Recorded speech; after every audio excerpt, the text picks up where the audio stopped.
Hello friends, welcome back to study with Pihu. आज हम सुनेंगे एक जादुई और ठंडी सुबह की कहानी, द लिटिल न्यू ईयर। इस कहानी में मॉरिस एक सपने से जागता है और शुरू होती है उसकी एक अद्भुत यात्रा, जिसमें वो सीखता है दया, प्यार और मदद की असली अहमियत। तो तैयार हो जाए एक सुंदर सफर पर चलने के लिए, जहां हर मोड़ पर मिलेगा किसी को खुश करने का मौका। चलिए शुरू करते हैं आज की कहानी, द लिटिल न्यू ईयर। एक ठंडी सुबह मॉरिस सपनों से जागा और बिस्तर पर बैठकर ध्यान से सुनने लगा। उसे लगा कि उसकी खिड़की पर किसी ने दस्तक दी है। चांदनी तेजी से चमक रही थी, लेकिन जैक फ्रॉस्ट ने इतनी मेहनत से बर्फ जमाई थी कि मॉरिस खिड़की के मोटे जमे शीशों के पार नहीं देख सका। इसलिए वह नींद में धीरे धीरे बिस्तर से उतरा और खिड़की खोली। उसने फुसफुसाते हुए पूछा, बाहर कौन है? मैं हूँ। एक हल्की सी घंटी जैसी आवाज ने जवाब दिया। मैं छोटा नया साल हूँ।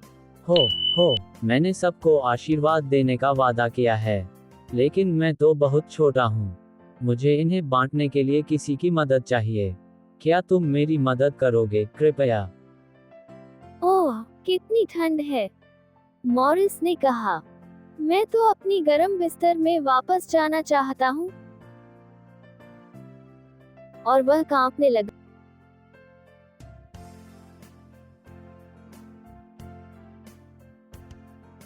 ठंड की परवाह मत करो, नए साल ने कहा। कृपया मेरी मदद करो। तो मॉरिस तैयार हो गया और जल्दी ही आंगन में पहुंच गया। वहां उसे एक गुलाबी गालों वाला लड़का मिला, जो उससे थोड़ा छोटा था। वह एक बड़ी गाड़ी खींच रहा था जो अच्छे अच्छे सामानों से भरी हुई थी। गाड़ी के एक तरफ प्यार लिखा था और दूसरी तरफ दयालुता। जैसे ही नए साल ने मॉरिस को देखा, उसने कहा, अब कृपया मेरी मदद करो इस गाड़ी को खींचने में। वे रास्ते से नीचे और पहाड़ी की ओर ऊपर चलते रहे, जब तक कि वे एक पुराने झोपड़े तक नहीं पहुंच गए।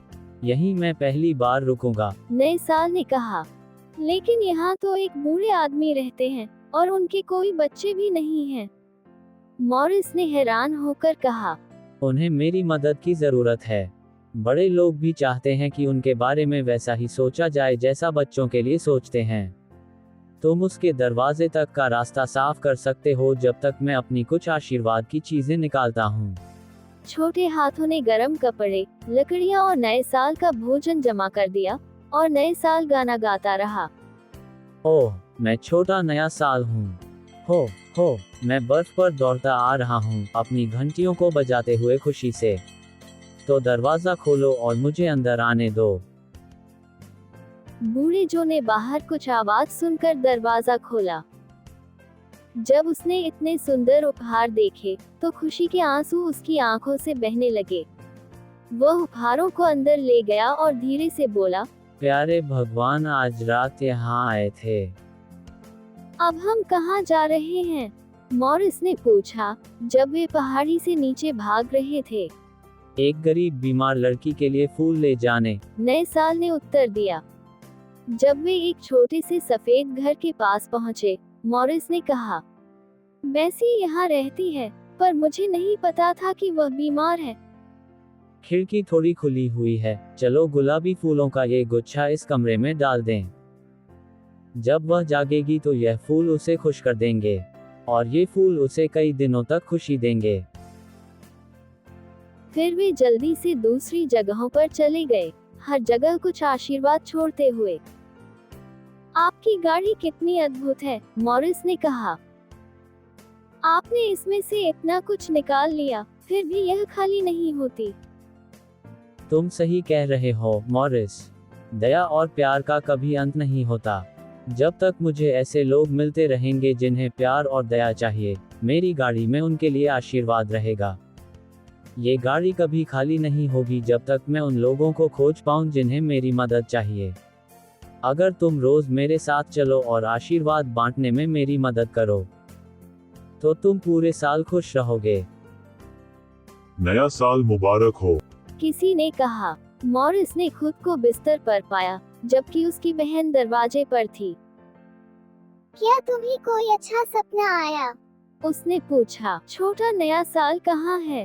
वह अभी तो मेरे साथ था, मॉरिस ने कहा। माँ के कमरे में आओ, वहाँ तुम्हारे लिए एक उपहार है। एक सफेद पालने में एक छोटा सा नन्हा भाई था, नववर्ष का उपहार। मॉरिस बहुत खुश हुआ, लेकिन उसने अपने सपने को नहीं भुलाया और जो और बेसी को भी उनके तोहफे मिल चुके थे। मॉरिस ने मददगार बनने की पूरी कोशिश की। उसने अपने सभी दोस्तों को खुश कर दिया क्योंकि नया साल खुशी लेकर आया था। तो फ्रेंड्स, ये थी कहानी द लिटिल न्यू ईयर, जहाँ एक सपना मॉरिस को सिखा गया कि मदद करने से दिल को सच्ची खुशी मिलती है। उसने बूढ़े जो, बीमार बेसी और अपने छोटे भाई को प्यार और आशीर्वाद बांटा। और सबसे बड़ी बात, उसने सीखा कि प्यार और दया कभी खत्म नहीं होते।